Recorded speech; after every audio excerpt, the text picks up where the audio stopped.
let's welcome in our next guest. Seth Goldstein's with us, equity strategist over at Morningstar. And we wanted to take a look at the big story pertaining to EVs and EV credits in particular, as you don't get those incentives and subsidies. Things are changing according to some of the more recent resolutions in the Trump administration's bill, right? Tell me more about what's going on. So last week, after a congressional review act, President Trump signed basically 3 acts in one, eliminating 3 of California's waivers. First for zero emission vehicles, second for heavy truck emission standards, and third for nitrous oxide emission standards that essentially were pushing consumer vehicles and then heavy duty vehicles towards electrification, with the most strict requirement being 100% zero emission vehicles by 2035 for passenger vehicles. Now that looks to be eliminated unless California is successful in suing and winning to reinstate its waivers. So this, this could be a California story too, with the battle of Newsom and Trump, or is it more an EV story?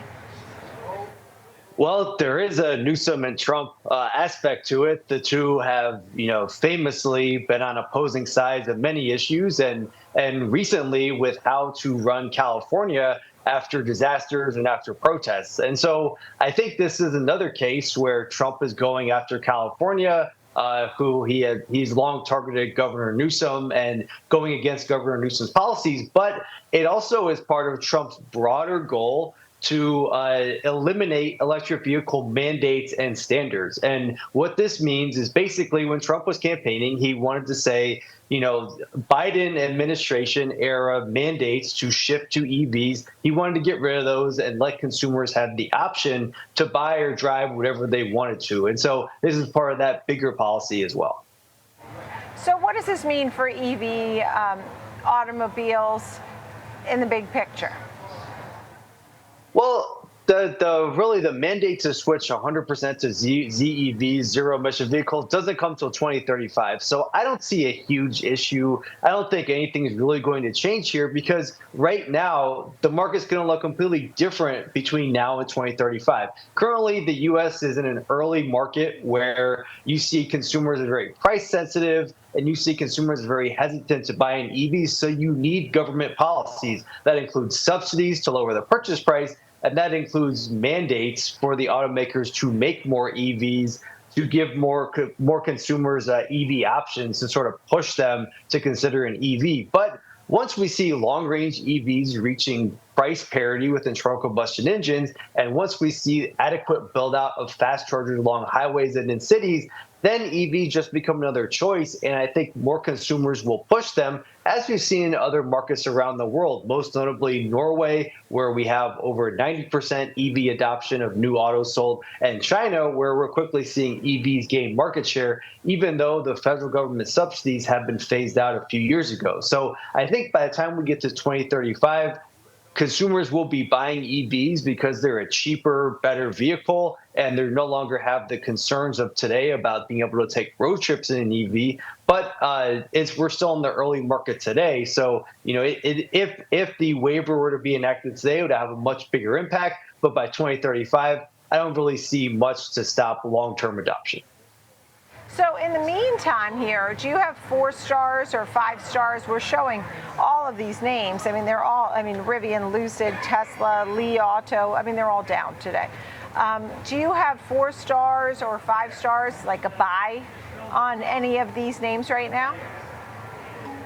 So Tesla is the EV maker that we cover right now, of Tesla, Rivian, and Lucid. Tesla is the only one that we maintain coverage of, and we have a 250 fair value estimate. So it's not a buy right now. It's in 2-star territory. We think it's a little overvalued. With Tesla, we think the market's a little over-enthusiastic about the prospects for the robotaxi business, because it just started to test robotaxis in Austin last week.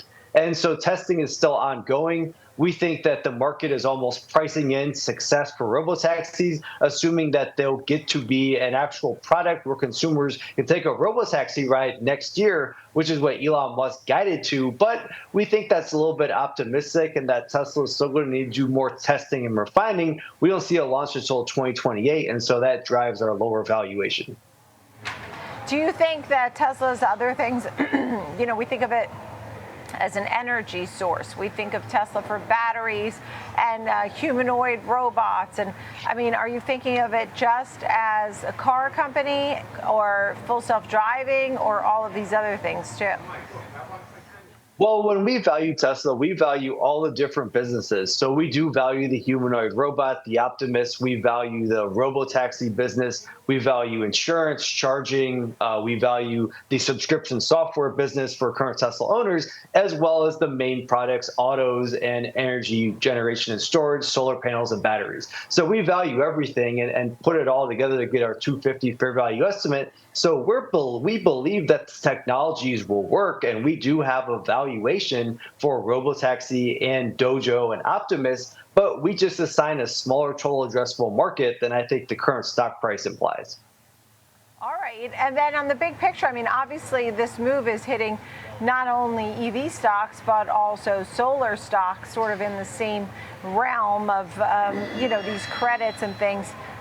I guess theoretically they could change, but when we talk about penetration and adoption, I mean, you have some pretty high projections for 2035. Most of the people I know don't have EVs. And maybe it's a geographical thing, maybe because I live in the New York tri-state, maybe it's not the place for it. But, I don't see a lot of charging stations. It's just not where we're at here. Not yet.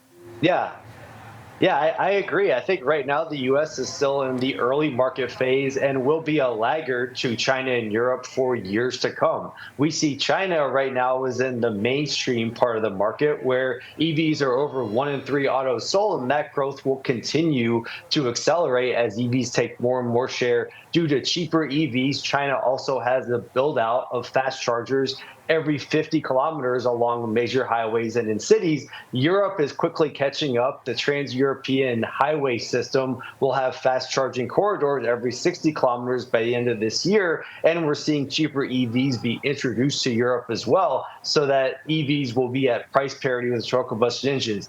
EVs will become cheaper in the U.S. over the next several years as new models are launched, particularly even this year. You look at GM has the Chevrolet Equinox EV.